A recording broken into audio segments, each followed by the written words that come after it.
तो आज हम देखने वाले हैं जो गंगा नदी है वो किन नदियों से मिलकर बनी है और गंगा नदी का पानी होता है वो क्यों शुद्ध होता है। आज हम चर्चा करेंगे और ये कहाँ से निकली है गंगा नदी। ठीक है, तो आज हम चर्चा करेंगे भाई गंगा नदी है जो किन नदियों से मिलकर बनी है, उसका पानी शुद्ध क्यों होता है। पहले आपको बात, अब इससे पहले सब सुनना पड़ेगा। सबसे पहले भाई बर्फ का निर्माण कैसे होता है, इससे सबसे पहले आप समझो कि बर्फ का निर्माण कैसे होता है। इससे आपको इजीली समझ में आ जाएगा ना कि बर्फ का निर्माण कैसे होता है। तो बर्फ का निर्माण होता है जब आप पहाड़ी क्षेत्र पर 165 मीटर की ऊंचाई पर जाओ। पहाड़ी क्षेत्र पर आप कहाँ गए, पहाड़ी क्षेत्र, कोई पहाड़ी क्षेत्र में आप 165 मीटर, कितनी 165 मीटर की ऊंचाई पर जाओगे। पहाड़ी क्षेत्र में 165 मीटर की ऊंचाई पर जब आप जाओगे तो वहाँ क्या देखोगे, जो वातावरण होता है उस वातावरण में 1 सेल्सियस की कमी आ जाएगी। किसमें आ जाएगी, तापमान। जो वातावरण होता है, वातावरण में वातावरण में टेम्परेचर होता है, तापमान। वातावरण में जो तापमान होगा उस तापमान में 1 सेल्सियस की कमी आएगी। कितनी की आएगी, 1 सेल्सियस की कमी आ जाती है। जो पहाड़ी क्षेत्र में जाएंगे, पहाड़ी क्षेत्र में 165 ठीक है मीटर की ऊंचाई पर जाएंगे तो तापमान में 1 सेल्सियस की कमी देखने को मिलती है वातावरण, वहाँ के वातावरण में। क्षमा समाएगी वहाँ तो क्या हुआ, इस कारण से वहाँ बर्फ का निर्माण होता है। तो बर्फ का निर्माण समय आ गया जब पहाड़ी क्षेत्र में 165 मीटर की ऊंचाई पर जाते हैं, ठीक है, तो तापमान में 1 सेल्सियस की कमी आती है, इस कारण से बर्फ का निर्माण होता है। इतनी बात क्लियर हो गई। अब नेक्स्ट आगे बढ़ते हैं।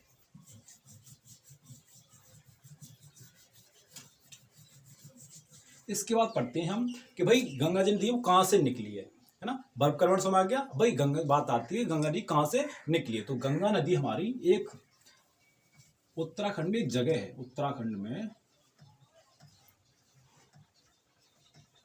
उत्तराखंड है, उसमें एक जगह है। उत्तराखंड में क्या जगह है, ये भाई राज्य हमारा उत्तराखंड, इसमें एक जगह है। क्या नाम, उस जगह का नाम है गढ़वाल और कुमायूं। कौन सी जगह है वो, गढ़वाल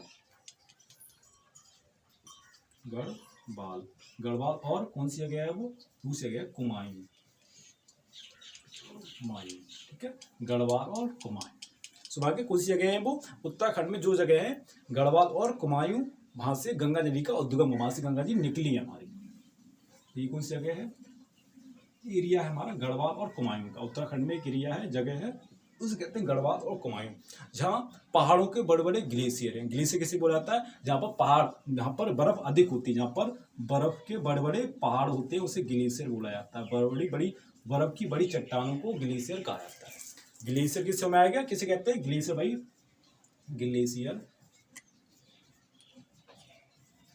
ग्लेशियर पहाड़ के बर्फ के बड़े बड़े पहाड़ों को ग्लेशियर कहा जाता है। जो बर्फ होती है उसके बड़े बड़े पहाड़ों को ग्लेशियर कहते हैं। हमने बर्फ बता दिया आपको, बर्फ का निर्माण कैसे होता है हमने बताया था, फिर रिपीट करें। जब पहाड़ी क्षेत्र में 165 ठीक है मीटर की ऊंचाई पर जाओगे तो तापमान में 1 सेल्सियस की कमी आती है, इस कारण बर्फ का निर्माण होता है। तो बर्फ का निर्माण हो गया। अब बड़ी बड़ी बर्फ बन गई, ठीक है, बड़े बड़े पहाड़ बन गए बर्फ के, तो क्या बन गया, ग्लेशियर बन गया। अब ये ग्लेशियर जब टेम्परेचर वहां पर बढ़ता है, जब पहाड़ी क्षेत्र होते हैं, पहाड़ से उन भाई जो ग्लेशियर बन गया, पहाड़ बड़े पड़ गए, उन पहाड़ों पर सूर्य की क्या पड़ेंगी, रे पड़ेंगी। भाई ग्लेशियर पहाड़ बड़े बड़े बन गए, समझना, बर्फ का निर्माण हो गया है। जब वह भाई जो पहाड़ बन गए ग्लेशियर, उन पर सूर्य की किरणें पड़ेंगी तो पानी जो बर्फ ग्लेशियर बना पिघलेगा, है ना। तो भाई गंगा भाई नदी के रूप में निकलता है, तो पानी एक नदी के रूप में बाहर निकलेगा, जिससे हमारे गंगा जी का निर्माण हुआ है। तो पानी बाहर निकलेगा, जो सूर्य की किरण पड़ेगी किस पर, ग्लेशियर पर, तो पानी क्या आएगा, वो बाहर आएगा, इससे गंगा नदी का निर्माण हुआ है। तो इससे बहुत सारी नदियां बनी, तो उनसे जाकर लास्ट में एक नदी बनी। 5 प्रयागों को, आपको यकीन नहीं होगा, 5 प्रयागों को मिलाकर एक हमारी गंगा नदी बनी। कौन से प्रयाग है वो, प्रयाग किसे कहते हैं, पहले ये भी समझ लो, ये तो बात सिद्ध है ना भाई। 5 प्रयागों को मिलाकर हमारी एक गंगा नदी का निर्माण हुआ है। तो 5 को स्टडी करना है हमें। 5 प्रयाग किसे कहते हैं, 2 नदियों को मिलन को, प्रयाग किसे बोला जाता है, प्रयाग उसे कहा जाता है। 2 नदियों, जब 2 नदियां एक दूसरे से मिलती है, मान लो एक जहां से आई, एक यहां से, यहां मिल गई, तो यहां बन गया प्रयाग।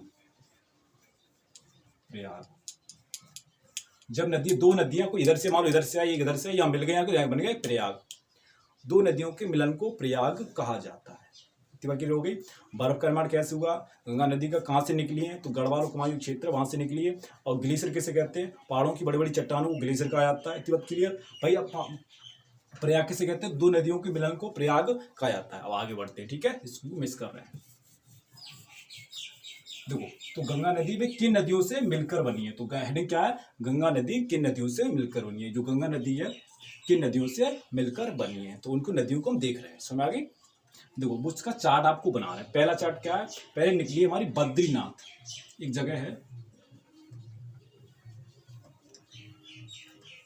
बद्रीनाथ, एक जगह क्या है? बद्रीनाथ, ठीक है, समझ रही है? एक जगह है बद्रीनाथ, यहाँ से एक नदी निकलती है, बद्रीनाथ से, इसको मैं डॉट कर रहा हूँ, यहाँ से एक नदी निकलती है, ठीक है। इसका नाम होता है, इस नदी का नाम भी लिखते जा रहा हूँ मैं, इस नदी को कहते हैं धौली गंगा। क्या नाम कहते हैं? याद करते हैं ना, याद करने की टेक्निक भी बताऊंगा। धौली गंगा, गंगा, ठीक है। इस नदी का नाम होता है धौली गंगा। और एक इधर साइड से निकलती है, इसकी इधर साइड से, यहाँ इधर साइड निकलती है, तो यहाँ का वो यहाँ मिलती है। इससे बोलते हैं विष्णु नदी। इसे क्या बोलते हैं हम? विष्णु, विष्णु नदी। इस नदी को बोला जाता है विष्णु नदी। अब ये बताऊंगा ये मिलती है, यहाँ कौन सा प्रयाग बनेगा वो बाद में बताएं, ठीक है। एक जगह और है, एक जगह कौन सी है वो?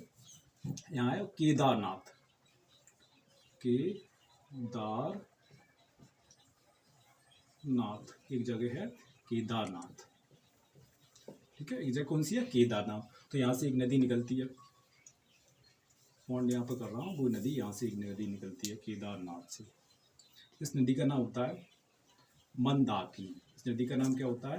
मंदाकिनी नदी, नदी का नाम होता है मंदाकिनी नदी, ठीक है। इतनी बात क्लियर आ गई। अब पहले बता भाई, जिसमें आ गया दूसरे क्या स्थान है जो हमारा था? केदारनाथ, ये है बद्रीनाथ। अब ये नदी यहाँ से, विष्णु नदी यहाँ मिल गई, ठीक है। विष्णु नदी किस मार्ग में मिल गई? धौली गंगा में। जब विष्णु नदी धौली गंगा बन जाती है, एक प्रयाग का निर्माण होता है। जब विष्णु नदी इधर से आई, उधर से कौन सी आई? धौली नदी। अब जहाँ आकर मिलती है, जो ये नदी जहाँ आकर मिलती है, तो एक भैया प्रयाग का निर्माण होता है। उस प्रयाग को क्या कहते हैं? विष्णु प्रयाग। उस प्रयाग को क्या कहते हैं? विष्णु प्रयाग। प्रयाग को हम कहेंगे विष्णु प्रयाग। इतनी बात क्लियर आ गई? इस प्रयाग को क्या कहते हैं? विष्णु प्रयाग। फिर आगे बढ़ती है नदी, ठीक है। प्रयाग बनने के बाद आगे बढ़ी, आगे बढ़ने के बाद एक नदी इसमें और मिलती है। कौन सी और मिलती है? तो इसमें एक मिलती है पिंडार, पिंडार, ठीक है। पिंडा नदी यहाँ से निकलती है, पिंडा नदी, और यहाँ आकर मिलती है, ठीक है। पिंडा नदी इसमें एक आकर मिलती है। इसको पिंडा नहीं मिलती है, नंदाकिनी मिलती है। नंदाकिनी दूसरी नदी मिलती है, नंदाकिनी। थोड़ा यहाँ तक कर रहे हैं, बन नहीं पाया। नंदाकिनी मिलती है यहाँ पर। इस नदी का नाम क्या है?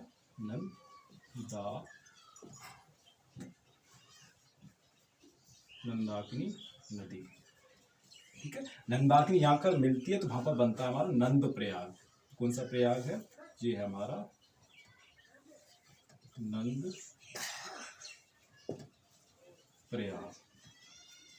जो कौन सा प्रयाग है? नंद प्रयाग, ठीक है। जहाँ का नंदाकिनी नदी मिलती है, जहाँ नंदाकिनी मिलती है वहां पर बनता है हमारा नंद प्रयाग। फिर आगे बढ़ती है नदी, आगे बढ़ती है, तो यहाँ पर एक नदी मिलती है, बताते हैं पिंडार। अब आएगी यहाँ पर पिंडार। यहाँ कौन सी नदी मिलती है आकर? तो पिंडार मिलती है, पिंडार, ठीक है। जहाँ आकर पिंडार नदी मिलती है वहां पर मिलता है कर्ण प्रयाग।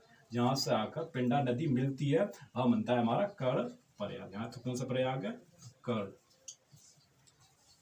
प्रयाग। जहाँ भाई कर्ण प्रयाग, जब पिंडार नदी मिलती है वहां कौन सा बनता है? कर्ण प्रयाग। आगे बढ़ते हैं, आगे बढ़ेंगे तो जो हमारी धौली, जो मंदाकिनी नदी आई है वो यहाँ से आई है। जो मंदाकिनी यहाँ मिलती है तो वहां बनता है हमारा रुद्रप्रयाग। जहाँ जाकर, यहाँ इसमें जाकर कर्ण के बराबर, जो कर्ण के बाद नदी है, इसको क्या नाम कहते हैं? इसको बताएंगे, तो इसको कहते हैं अलकनंदा। कर्ण के बाद जो नदी चल रही है, ठीक है, कर्ण प्रयाग के बाद जो नदी आगे बढ़ रही है उसका नाम है यहाँ पर अलकनंदा, नंदा। कर्ण प्रयाग के बाद नदी चल रही है उसका नाम क्या है? अलकनंदा। अलकनंदा कहाँ? अलकनंदा कौन सा प्रयाग बनता है? तो अलकनंदा पर जब मंदाकिनी नदी मिलती है आकर अलकनंदा में, मंदाकिनी नदी जब अलकनंदा में मिल, ठीक है भाई, जब मंदाकिनी आई और यहाँ किस मिलेगी? अलकनंदा में, तो कौन से प्रयाग का निर्माण होता है? तो यहाँ होता है रुद्रप्रयाग, रुद्रप्रयाग, ठीक है, कौन से प्रयाग का निर्माण होता है, तो नीचे जाकर होता है रुद्रप्रयाग। तो क्लियर, जहां जाकर मंदाकिनी नदी मिलती है तो वह बनता है रुद्रप्रयाग। फिर क्या होता है, एक नदी, ठीक है, पूर्व साइड से निकलती है, कौन सी निकलती है, उससे उत्तर साइड से निकलती है एक नदी, उत्तर दिशा से। यहाँ से कौन सी निकलती है, उत्तर,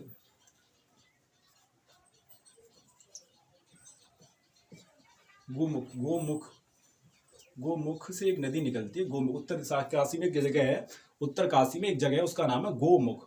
गोमुख से एक नदी निकलती है, यहाँ से गोमुख, इससे उत्तर काशी कहते हैं। उत्तर काशी से एक नदी निकलती है, कौन सा नाम है उसका, देखो, तो यहाँ से निकलती है, इसे कहते हैं हम भागीरथी। पूरी बड़ी को क्या कहेंगे, भागीरथी। बड़ी नदी को क्या बोलते हैं, भागीरथी, इसे बोलते हैं हम भागीरथी।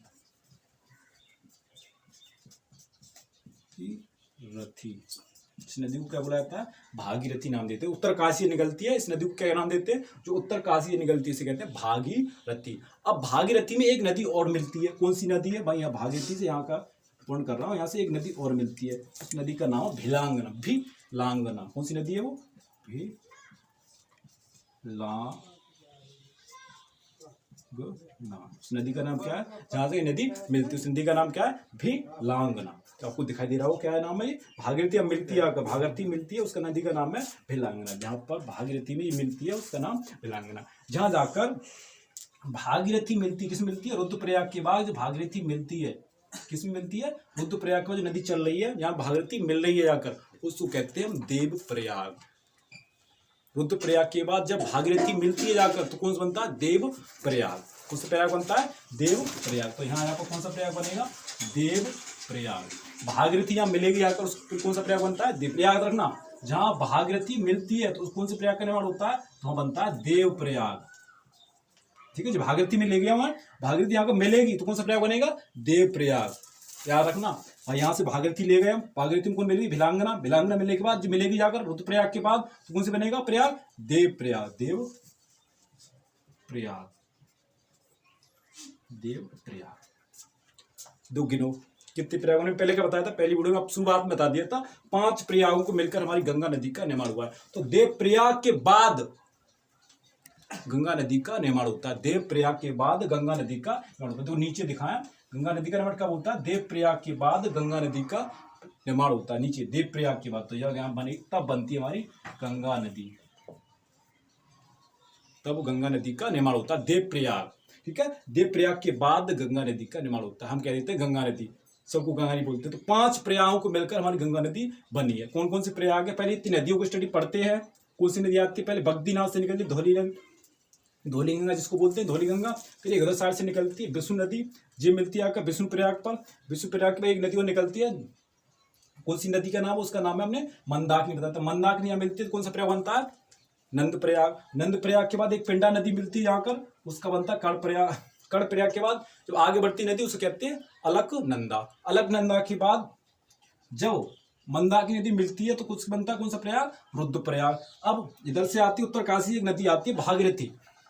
उत्तर काशी कौन सी नदी आती है, भागीरथी। भागीरथी जब आकर इसमें मिलेगी रुद्रप्रयाग के बाद तो कौन सा प्रयाग बनता है, देवप्रयाग। देवप्रयाग के बाद हमारी गंगा नदी का निर्माण होता है। तो 5 प्रयागों को मिलकर एक गंगा नदी हमारी बनी है। क्रिया 5 प्रयागों को मिलाकर गंगा नदी का निर्माण हुआ है, समझ आ गया। तो 5 प्रयाग जब हमने मिलाए, क्या बात हो गई, वाले हमने क्या देखा, 5 पहले प्रयाग समझ लिए हमने। तो 5 प्रयागों से मिलकर गंगा नदी बनती है। लास्ट वाला प्रयाग कौन सा होता है, देवप्रयाग। अब इन प्रयागों को याद करने की ट्रिक क्या है, इनको याद कैसे रख सकते हैं, तो पहले समझते हैं। आप हिंदू धर्म में 5 देवताओं को, भाई प्रसिद्ध देवता कौन कौन से होते हैं, तो आप मानते हो भाई हिंदू धर्म में विष्णु भगवान होते हैं, उन्हें प्रसिद्ध देव माना जाता है, भगवान माना जाता है। तो देखो विष्णु भगवान से तुम इन सबको याद रख सकते हो, 5 प्रयागों को कैसे रख सकते हो, ट्रिक क्या है, तो उसको मैं समझा रहा हूँ, समझना। तो उस ट्रिक क्या है, पहले हमारे कौन सा आता है, पहले कौन सा प्रयाग बनता है, तो विष्णु प्रयाग। विष्णु भगवान से याद रखना, विष्णु प्रयाग। विष्णु प्रयाग भगवान से क्या हो गया, विष्णु प्रयाग। अब लास्ट में भाई विष्णु भगवान ने जन्म किनका लिया था, कृष्ण बने थे विष्णु भगवान, तो नंद बाबा के यहाँ जन्म लिया था। विष्णु भगवान ने नंद बाबा के यहाँ जन्म लिया था, तो ना से नंद प्रयाग, नंद बाबा से नंद प्रयाग। विष्णु भगवान ने किनके यहाँ जन्म लिया था, नंद बाबा के यहाँ, तो नंद क्या हो गया, ना से माना नंद प्रयाग। अब आगे आगे ये आगे बढ़ते हैं कड़। तो कड़ आप समझाए भाई, महाभारत में आपको कड़ को पढ़ा होगा। तो कड़ से कड़ प्रयाग, कड़ से कड़ प्रयाग याद करने की क्या, भगवान से आप याद रख सकते हो भाई। विष्णु भगवान से विष्णु प्रयाग, विष्णु भगवान जन्म कहाँ लिया था, नंद बाबा के यहाँ, तो नंद से नंद प्रयाग, नंद बाबा से नंद प्रयाग हो गया है ना। अब उनके बाद हमने बताया कड़ प्रयाग, भाई कड़ किसे कहते हैं भाई, कड़ ने जन्म, महाभारत में कड़ का बड़ा रोल है। महाभारत आपने देखा हो तो कड़ उसमें भरपूर योगदान रहा है भाई महाभारत में। तो भाई कड़ से कड़ प्रयाग। अब लास्ट में आता है, लास्ट में आता है रुद्र, रुद्र प्रयाग। तो भाई आपने देखा होगा विष्णु भगवान थे अपने कान में रुद्राक्ष की माला पहनते थे, रुद्राक्ष की कान में माला पहनते थे, जो हमारे गले में, फिर कान में नहीं पहनते थे, गले में डालते थे रुद्राक्ष की माला। तो रुद्र से रुद्र प्रयाग, रुद्राक्ष की माला से क्या होगा, रुद्र प्रयाग। अब लास्ट में भगवान क्या लेते हैं कि देव का रूप ले लेते हैं। जो विष्णु भगवान होते थे लास्ट में कौन बनाता, लास्ट में देव प्रयाग। तो लास्ट में विष्णु भगवान देव का एक रूप ले लेते थे, तो देव से देव प्रयाग। ट्रिक क्या द्वारा रिपीट कर रहे हैं, तो विष्णु से विष्णु प्रयाग, नंद बाबा के जन्म लिया तो नंद प्रयाग, फिर कड़, कड़ से कड़ प्रयाग, भाई रुद्राक्ष की माला गले में पहनते थे तो रुद्र प्रयाग, देवों का रूप लास्ट में ले लेते तो देव प्रयाग।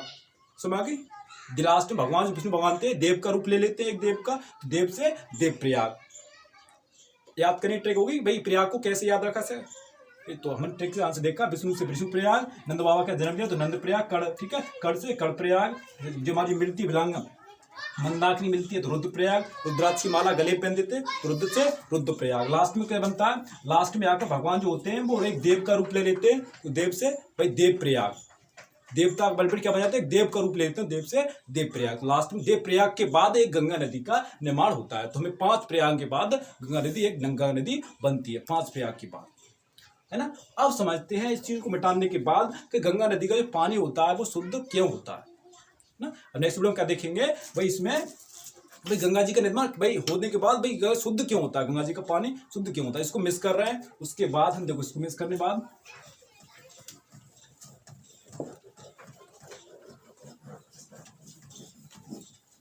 बंद कर दो, वहीं कट कर देंगे। अब देखते हैं कि भाई गंगा नदी का पानी शुद्ध क्यों होता है, क्या कारण है कि गंगा नदी का पानी शुद्ध होता है। आपको अलग अलग तथ्य मिलेंगे कि भाई गंगा नदी पानी इसलिए शुद्ध होता है। पहले हमने आपको बताया, सबसे पहले भाई गंगा जी नदी कहाँ से निकली है, देखो गंगा नदी कहाँ से निकली है, तो आपको फिगर देखो, किसका फिगर है, पहाड़ का फिगर है। भाई गंगा नदी यहाँ से है, क्या है, ठीक है, इससे यहाँ से मान लो नीचे निकल रही है, गंगा नदी है यहाँ से मान लो नीचे निकल रही है, ठीक है। अब क्या होगा भाई, कई पहाड़ों से, एक पहाड़ों से नहीं कई पहाड़ों से निकलती है, तो इन पहाड़ों से एक बैक्टीरिया इनके साथ मिल जाता है, गंगा नदी में मिल जाता है। कौन सा बैक्टीरिया होता है, उस बैक्टीरिया का नाम होता है, इनके भाई पहाड़ों से निकल रही है तो इनमें यहाँ से बैक्टीरिया मिल जाता है। उस बैक्टीरिया को हम कहते हैं बैक्टीरिया, ठीक है। उस बैक्टीरिया को क्या नाम दिया जाता है, उस बैक्टीरिया को कहते हैं बैक्टीरिया फेज, कहते हैं फेज। पहाड़ों से गंगा जी आई तो उनके साथ कौन सा बैक्टीरिया मिलेगा, फेज। ये क्या करता है कि भाई खराब जितने बैक्टीरिया नदी, वो गंगा नदी में जितने खराब बैक्टीरिया होते हैं उनके अंदर घुस जाता है। अंदर घुसने पर उस जनन क्रिया शुरू कर देता है। जनन क्रिया क्या शुरू कर देता है, मान लो एक कोई बैक्टीरिया फेज है, एक मान लो एक है बैक्टीरिया फेज और खराब एक बैक्टीरिया घुस कर जाकर, अब क्या करेगा जी, जनन क्रिया उसमें शुरू करता है। जनन क्रिया मतलब अपने जैसे कई का निर्माण कर लेता है।